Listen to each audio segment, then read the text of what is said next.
बादशाहत को ख़त्म करने के लिए जो जंग चल रही थी, इंडिया ने इस जंग के अंदर एक अहम कदम उठाया है। जी हाँ, इंडिया ने 30 ममालिक के साथ मिलकर डी डॉलराइजेशन पर काम करना शुरू कर दिया है। क्या भारत अब अमेरिकी डॉलर को टक्कर देने वाला है?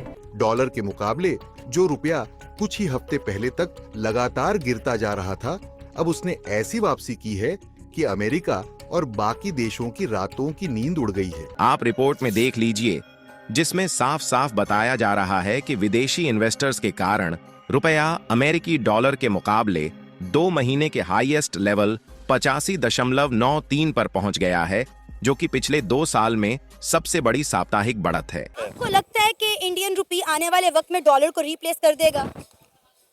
Definitely, why not. हम बादशाह, किसी की भी बादशाह हमेशा तो नहीं होती ना। जी कि भारत तो खुद अपने आप को ये मनवाना चाहता है कि वो एक मिनी सुपर पावर है, और क्या उसने इस दौरे से पूरी दुनिया में और आलमी पूरी जो उस वक्त कुव्वतें हैं उसमें तासुर जो है वो जमा दिया कि वाकई में भारत एक मिनी सुपर पावर है।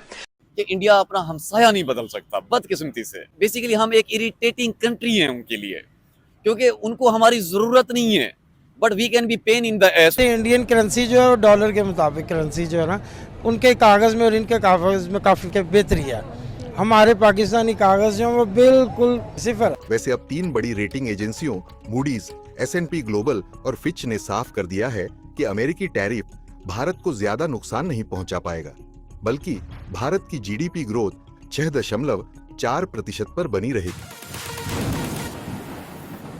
कि इंडिया जो है अपने रुपी को जो है कितना ऊपर ले गया। बहुत सारे ममालिक ऐसे हैं जो इंडियन करेंसी में ट्रेड कर रहे हैं, बल्कि इंटरनेशनली इंडिया का जो रुपया है वो यूज हो रहा है। बिल्कुल, देखिए जी, एक जो इन्फ्लेशन की बड़ी वजह है वो यही डॉलर की मोनोपोली है। तो चाइना भी यही कोशिश कर रहा है कि वो लोकल करेंसी में ट्रेड करे।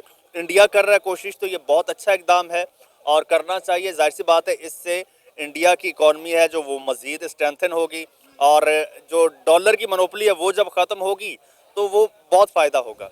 होता ज़रा मुश्किल है, क्योंकि जाहिर सी बात है, एक चौधरी है तो उसकी चौधराहट के खिलाफ जाना, उसकी चौधराहट तोड़ना मुश्किल होता है, और थोड़ी सी दलेरी चाहिए होती है, थोड़ा सा स्टैंड लेना होता है।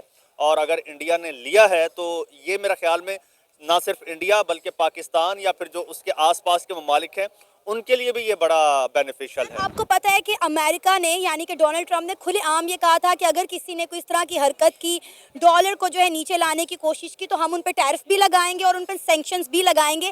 क्या बात है, इंडिया डरता नहीं है अमेरिका से? अब मैंने ऑलरेडी यही बात की ना कि वो चौधरी है, ठीक है, अपने आप को वो चौधरी समझता है और उसकी कोशिश होती है कि भाई सबको दबा के रखूँ, मेरी पॉलिसीज चले, मेरी करेंसी चले और मेरा सिक्का चले। जिस तरह पुराने वक्तों में बादशाह होते थे, अपना सिक्का चलाते थे। तो अगर इंडिया, देखो इंडिया भी एक तो आप कह लो कि पॉपुलेशन के हिसाब से एक बहुत बड़ा मुल्क है, डेमोक्रेटिक, बहुत बड़ी एक डेमोक्रेटिक पावर भी है, और उसकी इकोनॉमी भी काफ़ी स्ट्रॉन्ग है इंडिया की। तो इंडिया स्टैंड ले सकता है और उसने स्टैंड लिया है, तो बहुत अच्छा किया है। आपको लगता है कि इंडियन रुपी आने वाले वक्त में डॉलर को रिप्लेस कर देगा? Definitely, why not. हम बादशाह, किसी की भी बादशाह हमेशा तो नहीं होती ना। अगर अब देखें, अगर इंडिया इतना हो जाता, अब आपके मिसाल सामने है इसकी चाइना की। चाइना का थोड़ा सा पीछे चले जाएं क्या हाल था, और आज देखें, आज चाइना सुपर पावर होने के दावे कर रहा है या करीब है, तो कल को इंडिया भी डेफिनेटली कर सकता है।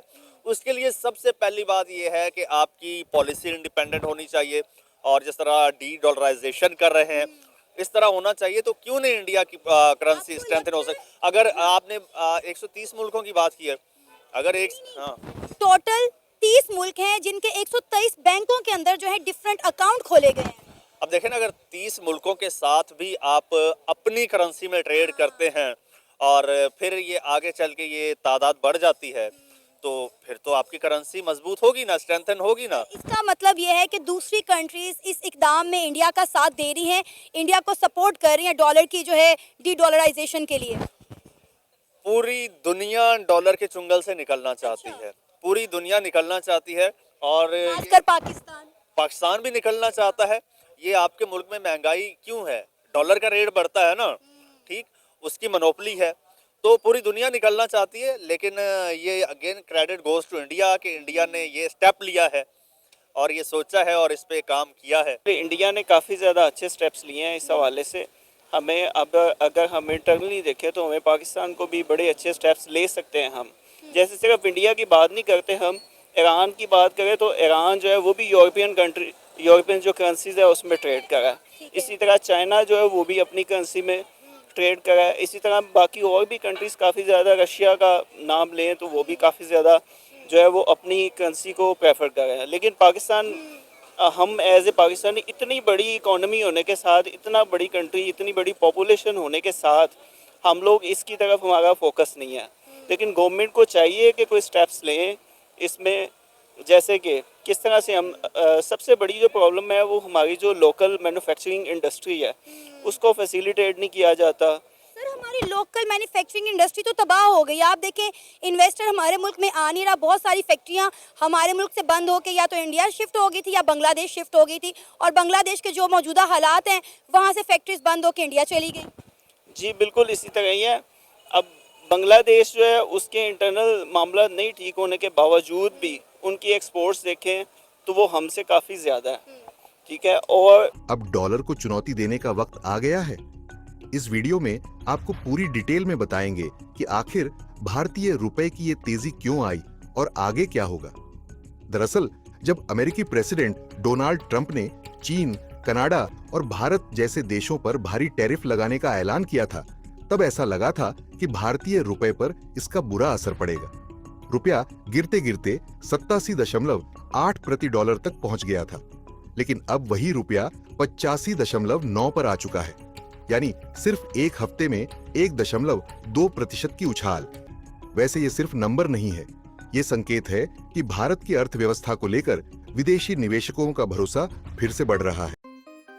दोस्तों, आपका फास्ट नॉलेज फैक्ट में स्वागत है। रुपया और डॉलर के बीच का खेल हर रोज खतरनाक होता जा रहा है। डॉलर जहां तिल तिल करके टूट रहा है तो रुपए की दहाड़ दूर तक सुनाई दे रही है। सोमवार को तो एक नया ही करिश्मा देखने को मिला, जब करीब 73 दिन बाद यानी करीब 2.5 महीने के बाद डॉलर के मुकाबले रुपया 86 रुपए के भाव पर आ गया। रुपए की यह मजबूरी वैसे तो शानदार है, लेकिन ये कहीं इकोनॉमी को नुकसान तो नहीं पहुँचाएगी। रुपए और डॉलर के एक्सचेंज वैल्यू का सीधा असर देश की ट्रेड पर पड़ता है। अगर रुपया मजबूत होगा तो हमें इंपोर्ट में फायदा होगा, लेकिन एक्सपोर्ट में नुकसान होगा। ठीक इसी तरह से रुपया अगर कमजोर होगा तो देश का एक्सपोर्ट लगातार बढ़ेगा। कमजोर रुपए का कनेक्शन एक्सपोर्ट से इतना गहरा है कि आज़ादी के बाद जब देश को एक्सपोर्ट बढ़ाना था तब सरकार ने खुद रुपए को डिवैल्यूएशन कर दिया था। तो दोस्तों, आने वाले समय में कुछ भी हो सकता है, क्योंकि रुपए के साथ कई देश भी मिल चुके हैं। इसके अलावा भारत का ऑनलाइन सिस्टम भी कई देशों में आजमाया जा रहा है, जिससे भारतीय रुपए को काफी फायदा मिल रहा है।